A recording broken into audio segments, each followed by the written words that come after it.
Hi, I'm Rachel from revisewithrachel.com, and today I'll be teaching you about the behaviourist model of abnormality. The behaviourist model assumes that all behaviour, even if it is maladaptive, can be learned and can therefore also be unlearned. According to the model, there are three ways in which behaviour can be learned. The first way is classical conditioning. This is the conditioning of a reflex where a neutral stimulus, such as a rabbit, is paired with one that naturally evokes anxiety, for example, a loud, painful noise, and then becomes capable of producing anxiety. Research to support this theory would be the studies on Little Albert by Watson and Rayner. Little Albert was an 11-month-old child, and when shown a rat, he showed no fear to the rat. The rat was the neutral stimulus.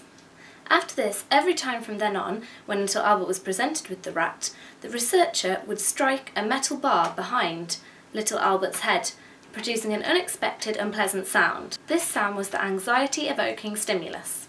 Each time the metal bar was struck, Little Albert would show distress by crying. After this had been repeated several times, Little Albert developed a fear of white rats. This fear also generalised to cotton wool and Father Christmas's beard. This research, therefore, gives evidence of classical conditioning. The second way in which behaviour is learned is through operant conditioning. This is also known as direct reinforcement. This is the idea that behaviour which is rewarded will continue, whereas behaviour that is punished will not continue. The third way in which we can learn is through observational learning. This can also be known as indirect reinforcement or vicarious reinforcement. This is the idea that if we see other people's behaviour rewarded, then we will copy this behaviour, whereas if we see it punished, we will not copy the behaviour. Research to support this theory would be the Bobo doll studies by Bandura and Ross. This was where three groups of young children saw a video of an adult behaving aggressively towards a Bobo doll with differing consequences. One group saw the adult punished for the behaviour, another group saw the adult rewarded for the behaviour, and the other group saw no consequence to the adult's behaviour. The children were then taken to a room exactly the same as the one in the video, equipped with a Bobo doll and all of the materials in the video.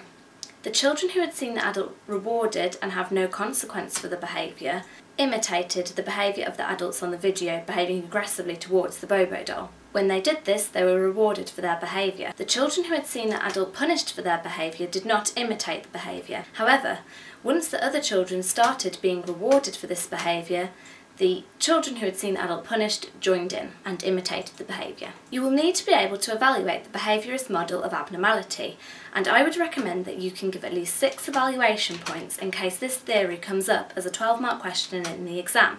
I find it easiest if you give evaluation points for each section of the theory, then some overall ones.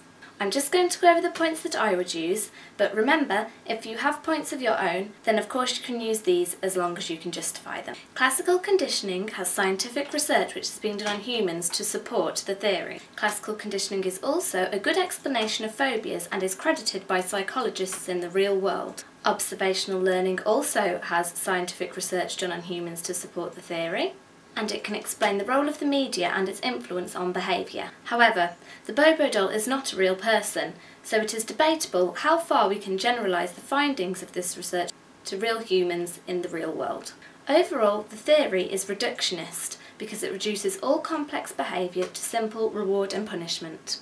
It is also deterministic because it suggests that people on their own cannot change their behaviour. So, there you have it, the behaviourist model of abnormality. If you found this tutorial useful, then please like it, subscribe to my channel and tell all your friends about my website, which is www.revisewithrachel.com.